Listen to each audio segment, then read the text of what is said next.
Ya estamos conectadas con nuestra primera entrevistada de la jornada, que es nada más y nada menos que Manuela Castañeira, socióloga, referente nacional del Nuevo MAS y de Las Rojas. Así que ya, ¿cómo estás, Manuela, con estos días que están sucediendo? ¿Cómo están, chicas? Muy buenas tardes. Les digo, las escucho un poco bajito. No sé si ahí podemos subir o ahora si... lo solucionamos. Dale, muchísimas gracias porque por ahí no les escucho bien algunas preguntitas.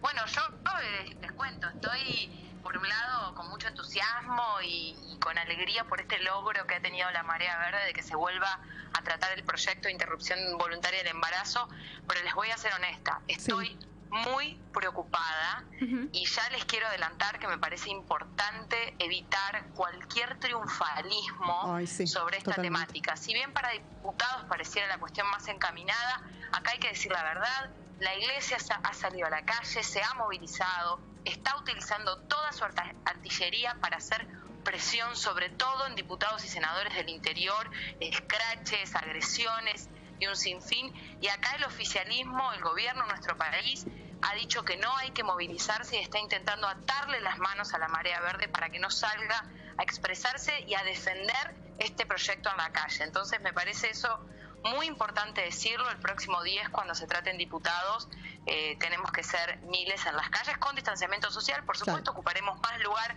aquí en la capital, en el Congreso, pero tenemos que estar en la calle. Muy bien. Manuela, te saluda Carmen Fernández, un gusto. ¿Cómo estás, Carmen? Muy bien, gracias. En las últimas horas te escuché hablar respecto a lo que propone este nuevo proyecto presentado por el gobierno, ¿no? Que tiene en cuenta la objeción de conciencia de parte de los profesionales. Esta es como una de las diferencias fundamentales que vos marcaste respecto al proyecto presentado originalmente por la campaña. Al respecto, ¿qué tenés para comentarnos sobre esto? Que a mí me parece un punto muy negativo y que en realidad cambia drásticamente al conjunto del proyecto. Claro. Para garantizar el derecho al aborto en el hospital es necesario no permitir la objeción de conciencia en general y en particular prohibir la objeción de conciencia institucional. A veces para los oyentes y las oyentes contarles, la objeción de conciencia es una maniobra que la Iglesia utiliza en los hospitales para decir que un médico o médica por su postura religiosa no puede llevar adelante una práctica médica, en este caso la interrupción voluntaria del embarazo por parte de la mujer. Suele ser una maniobra para dilatar, para impedir que las mujeres realicen esta práctica, y es lo que la Iglesia está pidiendo que se deje por escrito sobre todo la objeción de conciencia institucional, es decir, que haya un hospital entero que diga, acá somos todos objetores, como hicieron en Jujuy, donde a una niña de 12 años la obligaron a ser madre de un embarazo de gemelos, su producto obviamente de una violación. Claro. Entonces, este punto es muy importante porque el proyecto del gobierno pone en igualdad de condiciones el derecho religioso de un médico que el derecho a interrumpir voluntariamente el embarazo de una mujer. Y no están esos dos derechos en igualdad. Tiene que estar por encima la autonomía, el derecho a la vida de las mujeres para decidir esa práctica médica. Parece algo confuso, pero puede hacer que el proyecto realmente en la práctica derive por completo. Manuela, te hago una pregunta que tiene que ver con lo siguiente.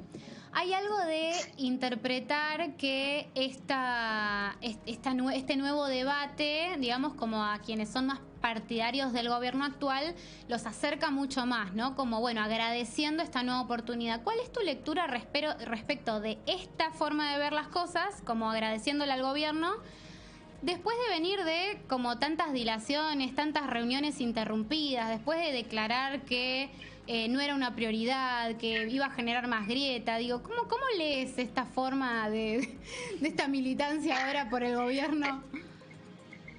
Bueno, a mí me parece que en realidad el gobierno está presionado por la marea y me parece que si hoy se está tratando no es mérito tanto del gobierno como sí de una sociedad que presiona, y eso es realmente positivo. Que haya un tratamiento, algunos han dicho, no, quieren tratar esto para tapar otros temas y demás.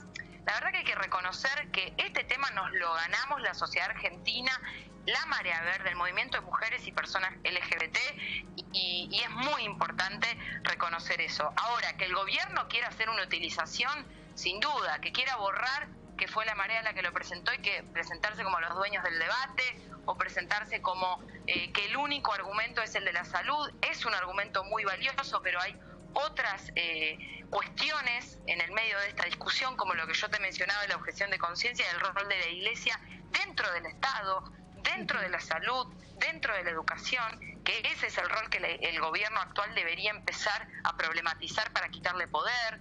Bueno, me parece que hay mucho más en la discusión para presentar. Yo creo ahora en realidad lo que está sucediendo es que se está tratando el proyecto, que está en comisiones en este momento y que nosotros tenemos que empujar para que salga el derecho al aborto sin objeción de conciencia, y para eso hay que movilizarse. Yo, comencé con esa alerta y la ratifico porque hay un mensaje del gobierno que ellos solos se van a encargar, pero al mismo tiempo no están garantizando que haya votos en el Senado y que el proyecto que presentó la campaña sea el que se termine votando, sino el de ellos. Entonces, realmente todos los derechos sociales se han conquistado en la calle. Me parece muy importante que nosotros no dejemos todo al accionar del gobierno y que salga la marea a expresarse por su derecho.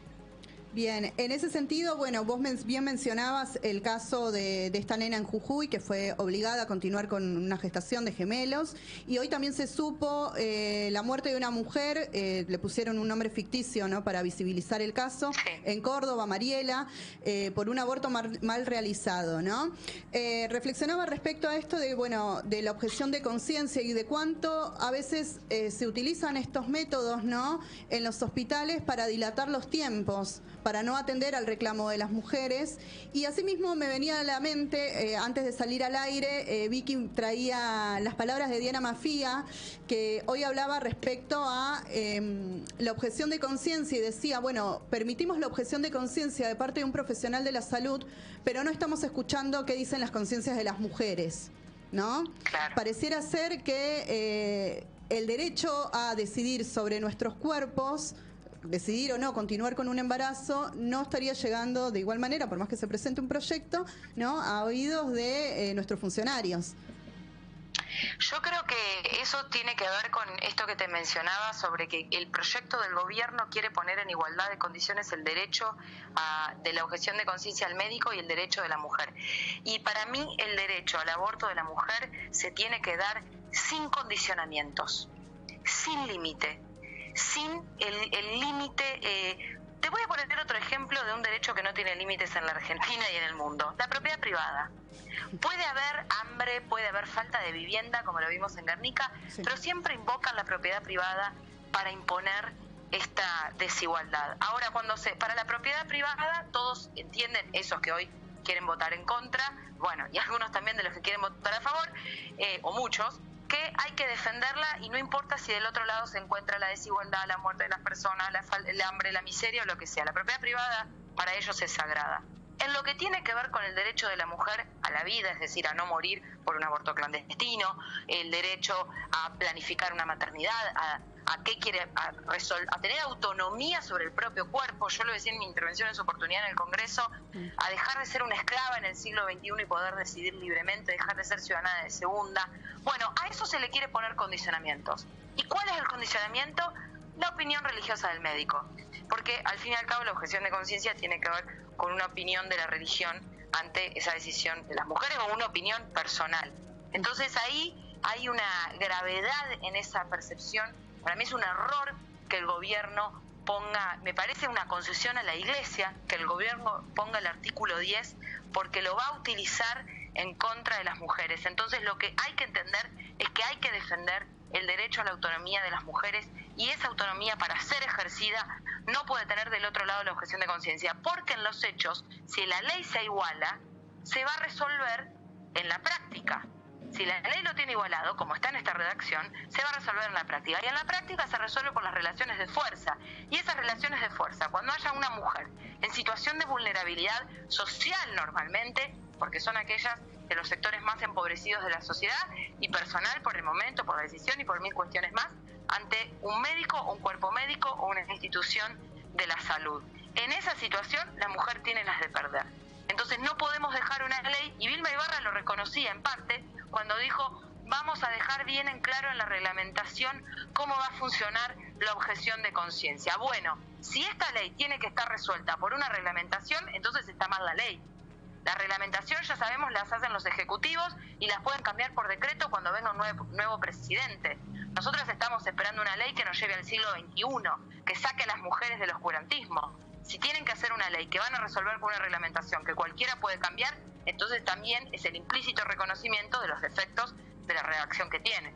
Entonces, ahí defiendo mi postura de que no tiene que haber objeción de conciencia y en todo caso tendrían que proponer la prohibición de la objeción de conciencia institucional por escrito, porque eso no está tampoco en este proyecto, no está mencionado, y todo lo que la ley no prohíbe lo permite. Entonces eso me preocupa que sea utilizado por la Iglesia, por todas las fuerzas oscurantistas. Lo que ha sucedido en Jujuy es el accionar de un hospital público, es el accionar de un Ministerio de Salud, de una niña que estaba bajo tutela del Estado. Ha sido el Estado de manera directa el que ha sido responsable, provincial, el que ha sido responsable del destino de esa niña. Entonces, si no dejamos una ley de abortos que ya son legales, claro, y que la Corte Suprema de Justicia ha dicho que se tienen que practicar, imagínense lo que puede pasar a nivel nacional con esta ley. Entonces realmente lo necesitamos, y las que más lo necesitan son las mujeres del interior, son las mujeres de los sectores vulnerables de la sociedad, con problemas económicos, con dificultades de acceso a la información, al empleo y a un montón de derechos. Entonces, por ese motivo, me parece que tenemos que defender el proyecto de la campaña, tenemos que explicar este punto que parece confuso, o dicen, pero dejan contentos a muchos sectores y sale la ley. No, puede salir algo vaciado si esto sale. Puede ser este proyecto más parecido a la despenalización que a la legalización. Claro. Lo que sería terriblemente preocupante. Claro. Manuela, sabemos que estás teniendo unos días muy intensos, así que te agradecemos porque nos prestaste este ratito para charlar con nosotras y de verdad gracias. Muchas gracias. Les agradezco enormemente a ustedes y seguimos conectadas Por favor. en esta lucha. Muchísimas gracias, chicas, que tengan muy buenas tardes.